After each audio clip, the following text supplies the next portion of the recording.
Ladies and gentlemen, please welcome back to the stage John Harwood of CNBC and the New York Times.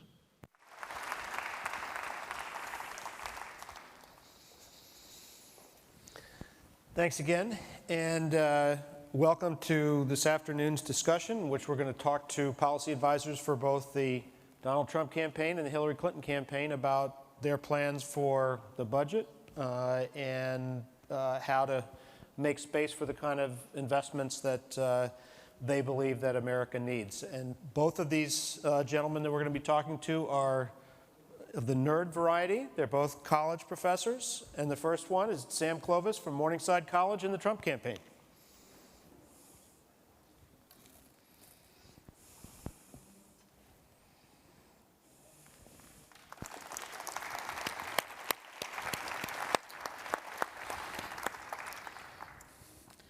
I feel like I walked into a faculty meeting. No matter what you say, you're wrong.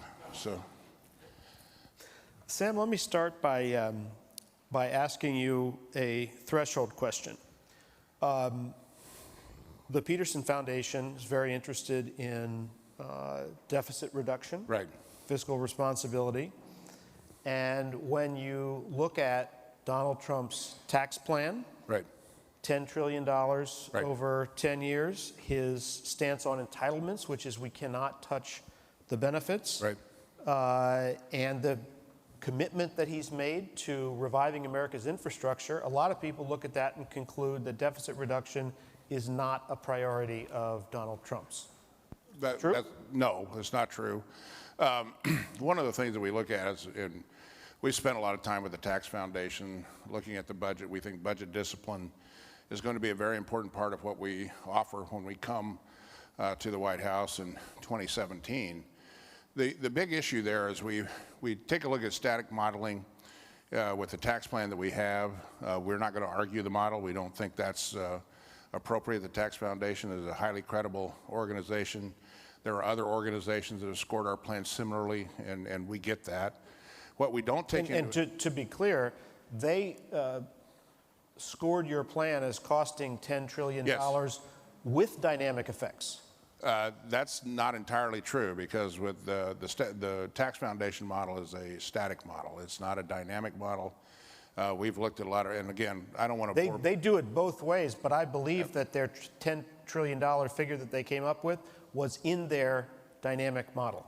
Well, that's not what they've told me, and I've sat across the table from them just like this, John. So I don't think we need to argue the model. Mm-hmm. The issue we need to talk about is how are we going to increase revenues so that we can offset that particular issue. If we have, right now, we've sustained growth in this country for the last 11 years, 1.38% GDP growth. That's not a way to grow the economy. None of this matters. None of what we propose, what anyone proposes that's running for president or will be president, none of it matters if we do not have growth in the economy. If we are able to change the growth of by 1% of GDP, raising it just to 2%, we have an offset of $3 trillion in revenue.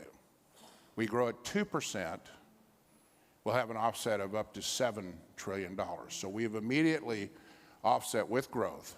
That $10 trillion is now a much more manageable number. There are other factors that we are going to propose that lead us, our proposals, what we think will happen, will lead us, in fact, to about a 4.5% to $7 trillion surplus at the end of 10 years if all of our initiatives are put in place. So we will offset that $10 trillion. And you will offset the $10 trillion without touching Medicare and Social Security benefits. We're not touching it now because we don't know, none of this, as we said, none of it matters. I think after the administration has been in place, then we will start to take a look at all of the programs, including entitlement programs like Social Security and Medicare. We'll take a hard look at those to start seeing what we can do in a bipartisan way to affect that. Growth helps us a tremendous amount in giving us time. It puts time back on the clock for us to address those issues. We think time is necessary for us to build the consensus across the aisle in a bipartisan way to build consensus with the American people, especially talking to the younger generations out there. We think that's important for us then to have that dialogue and start to discuss then what we might do about the entitlement Well, program. so does that mean that even though Mr. Trump has said repeatedly in debates and other fora that he believes that you should not touch Medicare and Social Security benefits, that once he becomes president, that will be on the table for discussion? I think right now we're not going to touch anything because we can't predict the growth. We can't, if we don't have that growth, then I think that whoever the next president is going to have a horrible time in dealing with this, because those entitlements will race to the front of all the economic issues we have in this country. And rather than us being able to put time on the clock where we can have a year or two to sit down and discuss these issues with the Congress, with the leaders across this country, with the American people, because this is the dialogue that has to take place. We have to start taking a look, not just at Medicare and Social Security, but every program that we have out there, because the budgetary discipline that we've shown over the last 84 years has been horrible. People don't realize, you go back to 1932, we have offered 84 budgets from Congress to the president. 72 of those 84 budgets have been deficit budgets. We find it comfortable to go out here and continue to spend money that we do not have. And really, this is a form of taxation that takes place. And we really need to get ourselves back inside of that so we can start to look forward to balancing the budget. We think balancing the budget is a noble goal. We think we can achieve that. But we're not going to do it unless we get bipartisan support for us on how we can control spending, help us change the pattern and the culture in Washington, D.C., so that we can generate revenue through growth, expand our tax base, bring capital back in from overseas, which will help fund infrastructure, by the way. And a lot of these other factors, these initiatives are important for us, because that's the only way we're going to be able to get to a growth curve on this, so that we will be able to balance the budget and then address some of these other issues.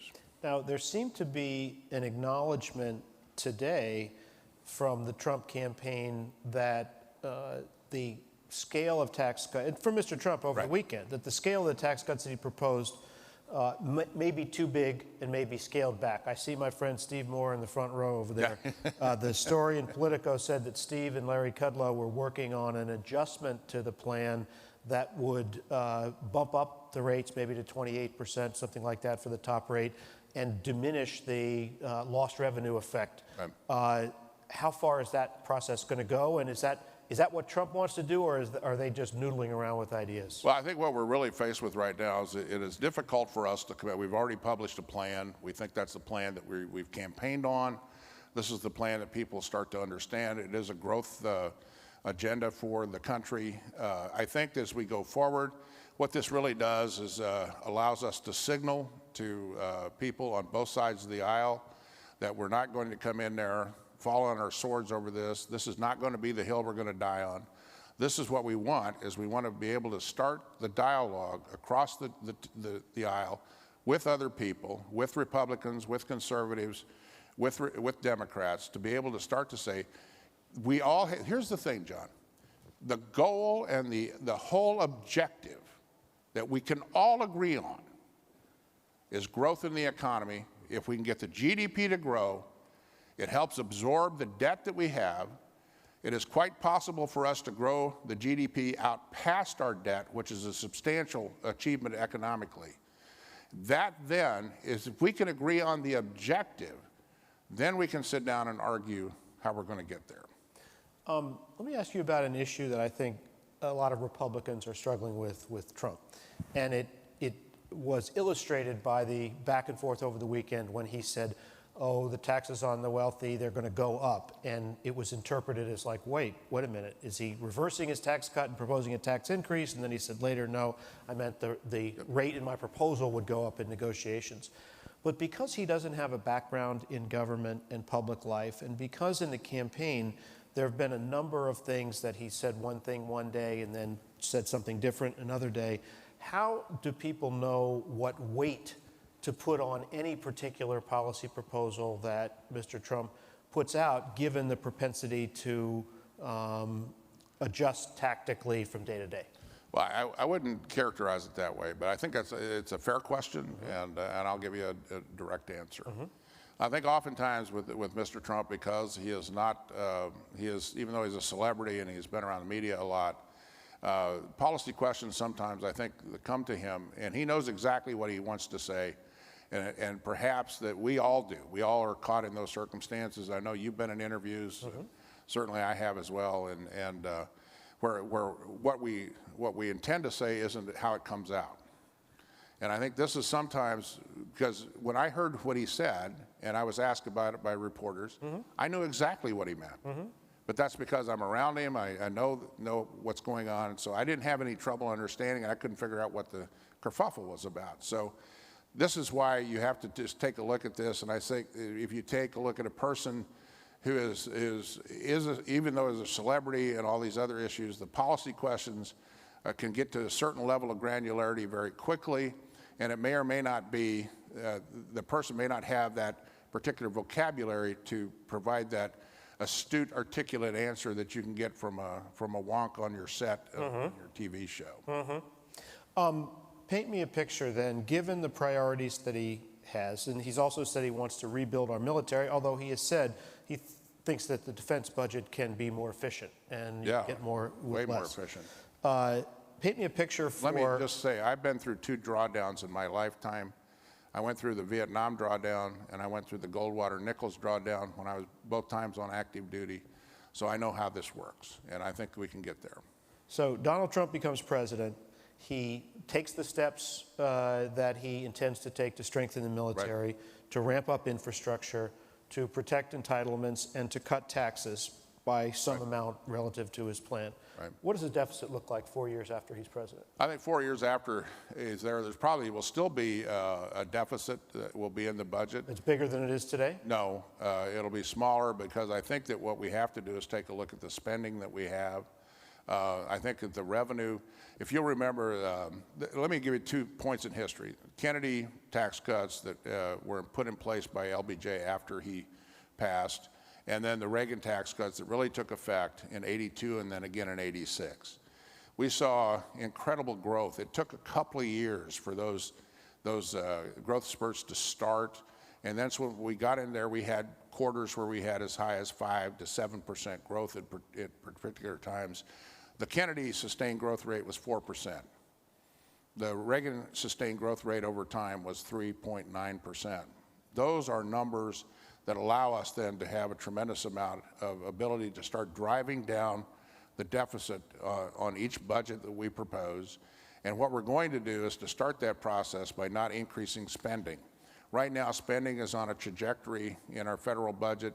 If we don't do anything, we go through reconciliation and all these other issues, we have a horrible upward trajectory in spending. But remember, we have to flatten that. As Mike Enzi, the budget chair, said today, that 70% of the spending is now mandatory, and that's those big entitlement programs that you say may be up for discussion, but Trump has said don't touch the benefits. How do you get spending down to compensate? I thought I'd answered that already when I made the comment about the fact that if we don't have growth, you can talk about all the rest of these programs you want, and it doesn't matter because that's all it is talk, because you can't do a damn thing about it. If you don't have growth in this economy, if you don't have revenues increase, there's no way you can attack or adjust on any of these issues. And until that point that we have growth in the economy, then we can come back and start to take a look at this. If Congress and the American people say that the entitlement programs are a priority that we have to address, I'll guarantee you President Trump will address them. Right. No, my only point was I heard you on growth, but you also said when Trump gets in, he's going to take a look at all the spending. Well, if most of the spending is in entitlements, you may have to wait a long time for those spending cuts. Well, then that means that the discretionary spending, there's going to have to be adjustments there as well. There is a lot of this that we're going to have a lot of very sober discussion about. And I think this is the one thing that we haven't had in this. Discretionary is where the infrastructure spending is. Well, there's a lot of this discussion that goes on in this city that frankly I think has been, if you ever watch C-SPAN, and I When I can't get to sleep, I used to read Samuelson Economics, and now I'm an economist, you know. So when I was a cadet at the Air Force Academy, I'd get my Samuelson Economics book, open it up. I guarantee you, 2 paragraphs, and I was out like a light. So when I get home from a long business trip and I want to get to sleep, I turn C-SPAN on and I'm out just like that. So I watch the debates that go on in Congress here, and I'm not trying to disparage anybody. We have some great dedicated public servants. But the issue is that we're talking, we're not doing. I think when you bring someone in who is not beholden to special interests, who is going to have a fresh and objective look at the government as it exists, the way the government ought to be, and you're going to bring in the leadership of this particular this administration that will have the same vision, will follow and march to the same tune as the president, I think you're going to see a culture change that will be very dramatic. And a lot of these things are going to get discussed, and their action's going to get taken. Now, does that mean the American people are going to like everything? No, but I'll tell you this. I was in the military a long time, and I can tell you I had to go up and tell people a lot of times not always the good news. I never once walked into an audience in my lifetime where I've told people the bad news and where they didn't sit there and say, okay, at least he told us the truth, we're going to go forward. Donald Trump will tell the American people the truth, and it may not be what they want to hear. But I'll guarantee you the American people will rally behind that because they'll know it's for the best of the country, and it's for them, their neighbors, their friends, our allies. It is what is important and what will make America great again. Sam Clovis, thanks so much for being with us. Thank you.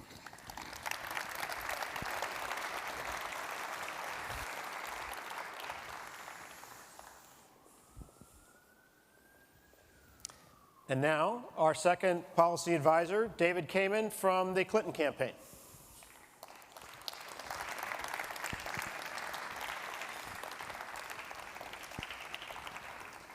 Thanks for being here. Thank you. Thanks. So let me ask you a question that resembles what I started with Sam with, and that is, it has to do with the priority of deficit reduction. In Ms. Clinton's case, she's proposed more than $1 trillion in new spending programs, early childhood education, debt-free college tuition, big ramp up in infrastructure. Just in the last couple of days, a public option added to Obamacare, Medicare buy-in.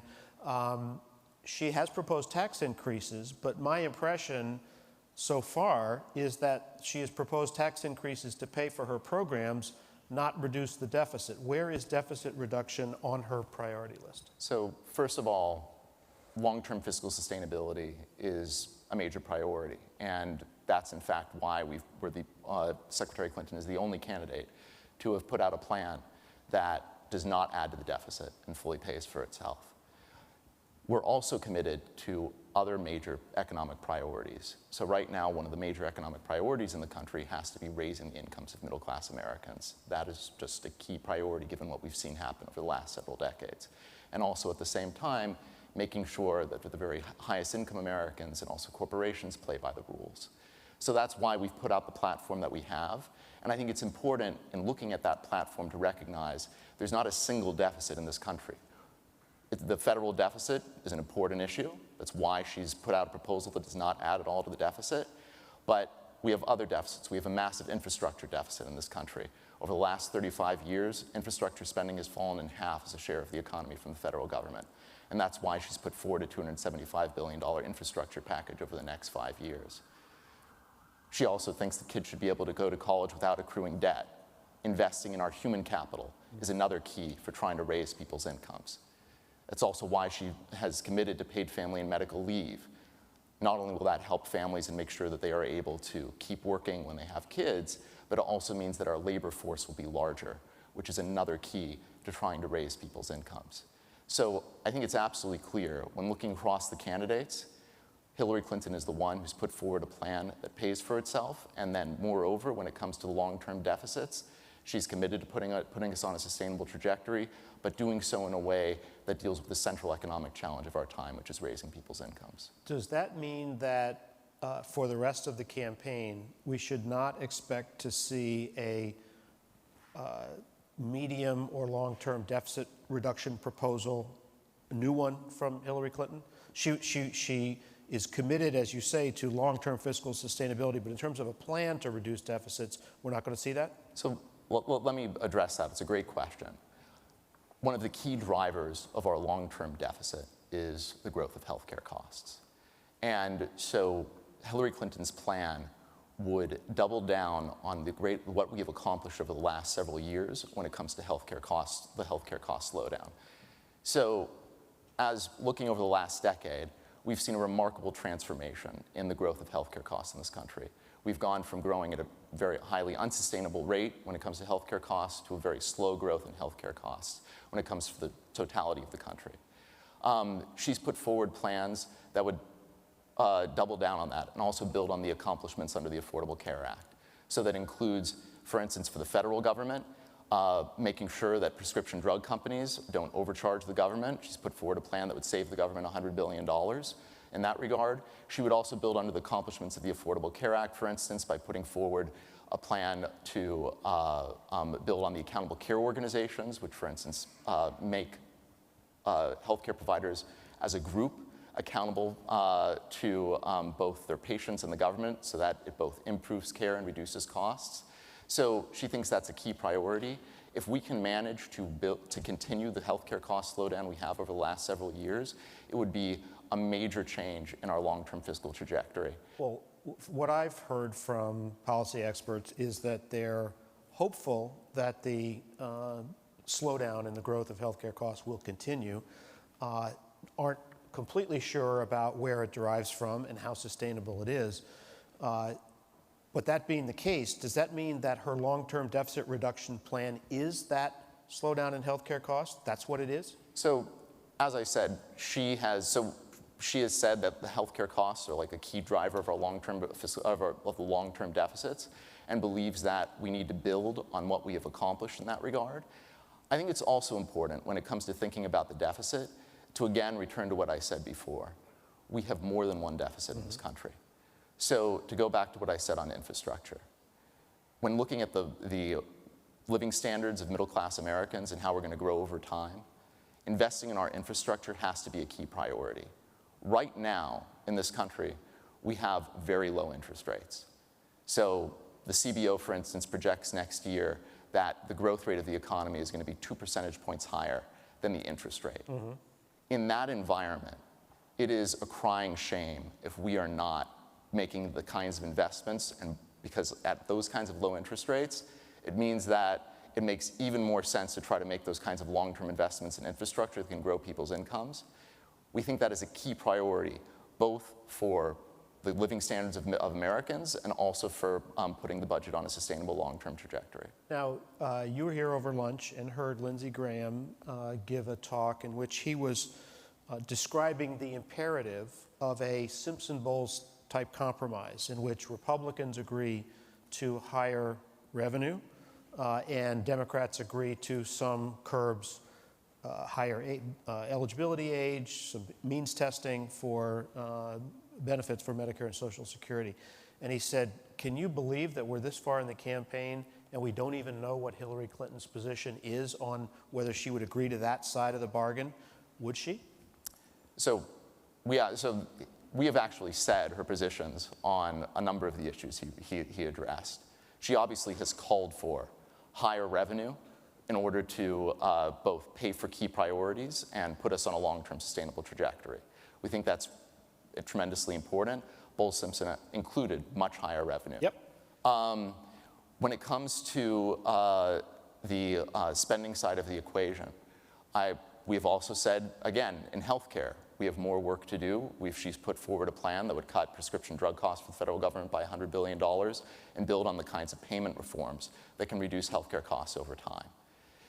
I do think it's important when we talk about those entitlements to recognize that there are multiple priorities. So to just say we're going to cut back an entitlement without recognizing what it does and the other policy goals we have, I think is tremendously short-sighted in itself. Well, what about the principle? That is to say that, yes, if Republicans come to the table on revenue, Democrats will come to the table on entitlement spending. Is the answer to that yes from Hillary Clinton's point of view? She's putting forward a platform that she believes in and that she will fight for. And that platform includes higher revenues, building on what we have accomplished when it comes to healthcare. What about the spending side?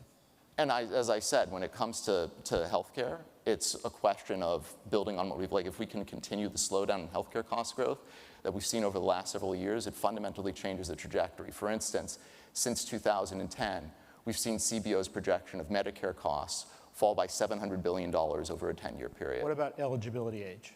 So when it comes to eligibility age, I actually think that is the wrong, and Secretary Clinton has been very clear. So to say she doesn't have a position, she does have a position.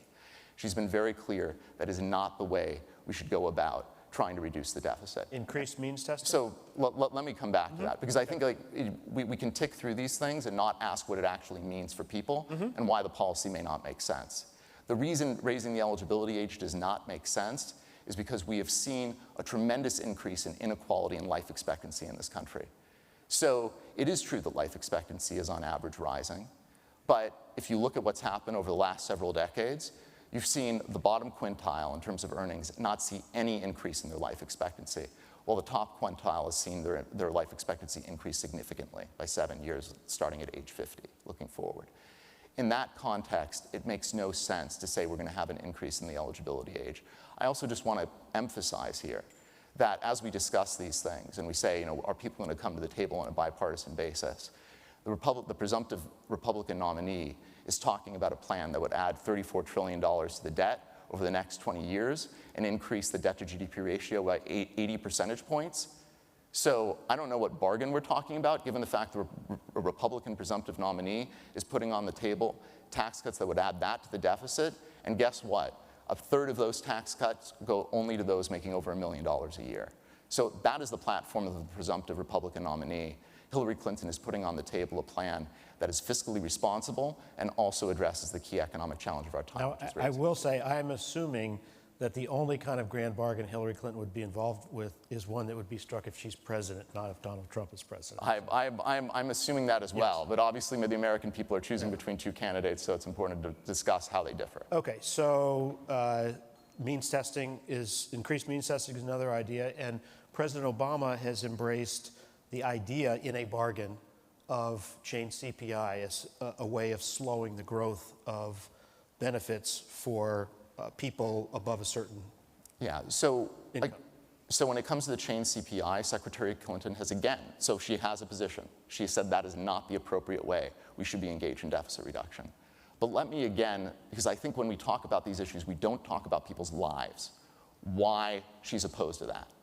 So in an environment where over 50% of the population faces the risk, according to the Boston College for Retirement Research, faces the risk of seeing a significant drop in their living standards when they reach retirement.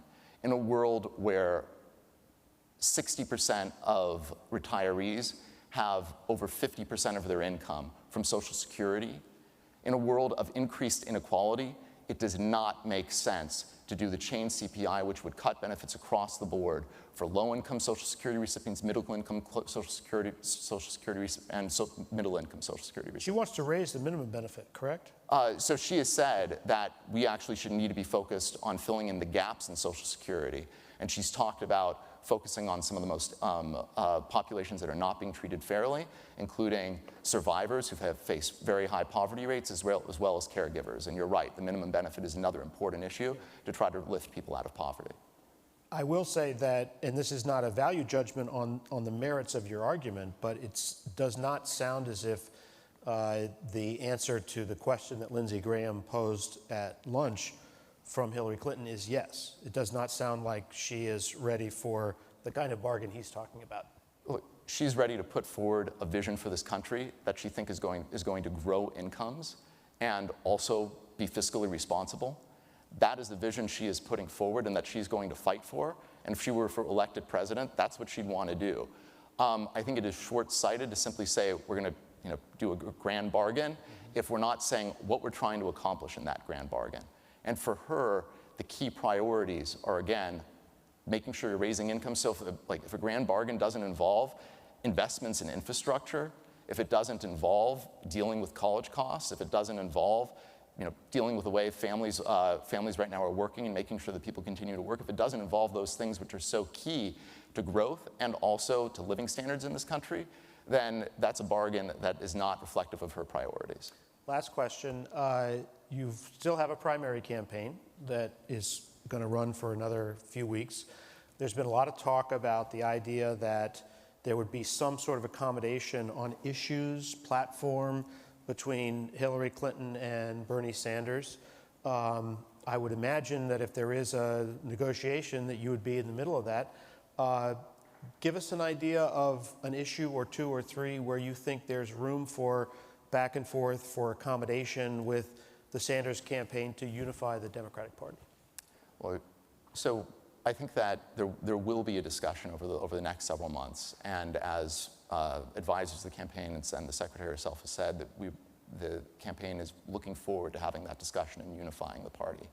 Right now, she's focused on putting forward what she thinks is a bold vision for the country. And that involves a number of areas which we are in agreement with the Sanders campaign and with Bernie Sanders. Bernie Sanders wants bigger infrastructure. We want bigger infrastructure. We want paid family and medical leave. He wants paid family and medical leave. These are issues where there is actually... Everything you want, he wants more. Fair enough. But I mean, these are like key and bold priorities. And I also want to just come back to, before we wrap up, there is a contrast in this campaign. The contrast that is now coming to bear is between Hillary Clinton and Donald Trump. And in this room, which is where we're talking about fiscal responsibility, it is important to reflect on the fact that over the last several weeks, we have seen a tax plan where they've, to some degree, doubled down on a tax plan that involves $11 trillion additional debt over the next 10 years, $34 trillion over 20 years, disproportionately for the very wealthy. Talked about defaulting on the debt at one point, rebuying the debt in ways that wouldn't save money at other points. That is the fundamental contrast in this campaign, between a campaign which is paying for its priorities and laying out exactly how we're going to raise incomes, and a campaign which is putting forward plans which would drive up the debt massively and actually reduce the economic growth that is so important for raising incomes and also dealing with the federal budget. David Kamen, thank you so much. Thank you.